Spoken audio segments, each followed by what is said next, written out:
Hello everyone, this is Mala Singh. Today's topic is latent heat, means गुप्त उष्मा, या फिर इसे हम हिडन एनर्जी भी बोल सकते हैं।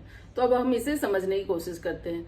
नॉर्मली जब हम किसी सब्सटेंस को गर्म करते हैं तो उसका टेम्परेचर इंक्रीज होता है, राइट। बट कुछ ऐसी सिचुएशन है जहां हीट कंटिन्यूअस देते रहने के बाद भी टेम्परेचर इंक्रीज नहीं होता है।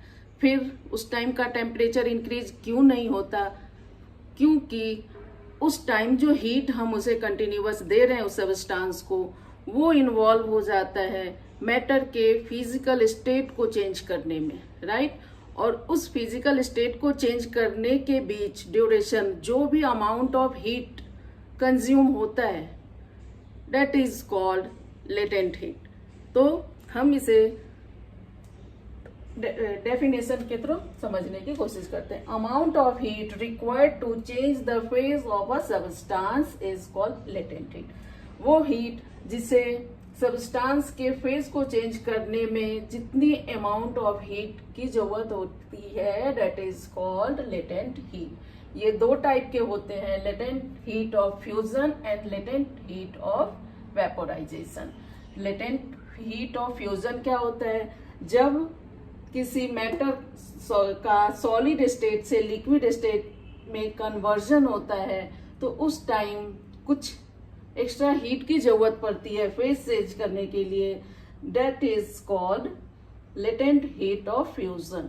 और ये फ्यूजन का यदि हम उल्टा कर दें, लिक्विड टू सॉलिड की ओर कन्वर्ट करें, तो वो होगा फ्रीजिंग पॉइंट। चलो अब हम आते हैं नेक्स्ट पे, latent heat of vaporisation, right. तो ये क्या है? लिक्विड स्टेट से गैसियस स्टेट में चेंज करने के लिए जो लेटेंट हीट कंज्यूम होता है, that is called latent heat of vaporisation, ठीक है। इसका भी उल्टा होता है, यदि हम गैसियस स्टेट से लिक्विड स्टेट में कन्वर्ट करें या करना पड़े तो उसे बोलते हैं कंडेंसेशन। तो अब हम इसे और लेटेंट हीट को हम कुछ ऐसे भी समझ सकते हैं, एक बीकर में 1 kg ऑफ आइस क्यूब लिया, राइट, और यहाँ थर्मामीटर हमने ऐड किया, लगाया, ठीक, और इसे कंटिन्यूअस हीट देना शुरू किए, ओके। आप देखोगे टेम्परेचर इसका माइनस से इंक्रीज करना शुरू हुआ और 0 डिग्री सी पर जाकर ये स्टॉप हो गया। और वो जबकि हमने कंटिन्यूअस इसे हीट देते ही रहे, तो 0 डिग्री सी पर वो टेम्परेचर तब तक रुका रहा जब तक कि ये बर्फ आइस पूरी तरह से लिक्विड स्टेट में ना आ जाए, ठीक है। अब जब ये पूरा का पूरा बीकर वाटर में आ गया, लिक्विड में आ गया, तब भी हम कंटिन्यूअस इसमें हीट देते ही रहे। फिर आप देखोगे थर्मामीटर का टेम्परेचर इंक्रीज 0 डिग्री से इंक्रीज करना शुरू हुआ और 100 डिग्री सी पर जाकर ये स्टॉप हो गया। तो ये 100 डिग्री सी वाला पॉइंट होता है बॉइलिंग पॉइंट, एंड ये 0 डिग्री सी वाला पॉइंट होता है मेल्टिंग पॉइंट, राइट, मेल्टिंग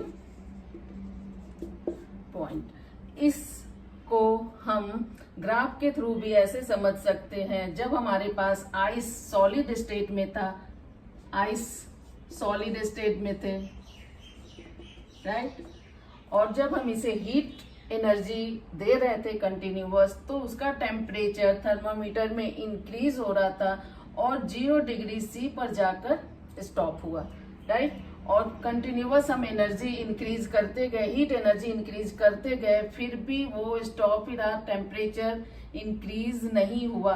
कब तक? जब तक कि बर्फ पूरी तरह से लिक्विड स्टेट में नहीं आए, ठीक है। तो यहां से यहां तक जो भी एनर्जी हमने दिया, सप्लाई की, तो उसे बोलते हैं लेटेंट हीट, ठीक।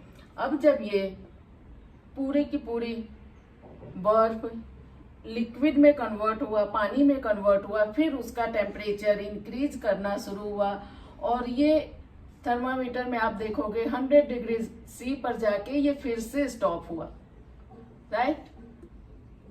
तो 100 डिग्री सी पर जाके स्टॉप हुआ, जबकि हम कंटिन्यूअस एनर्जी, हीट एनर्जी दिए जा रहे हैं, वो पूरी तरह से वेपर में कन्वर्ट होना शुरू हो गया। तो यहाँ वेपर में कन्वर्ट, लिक्विड से वेपर में कन्वर्ट होने के लिए ये था हमारा वाटर स्टेट, लिक्विड स्टेट, और यहाँ पर गैसेस स्टेट में आ गया, वेपर में कन्वर्ट होने लगा। तो यहाँ भी यहाँ हीट की जरूरत पड़ी, that is called latent heat. Water state से, लिक्विड स्टेट से गैसेस स्टेट में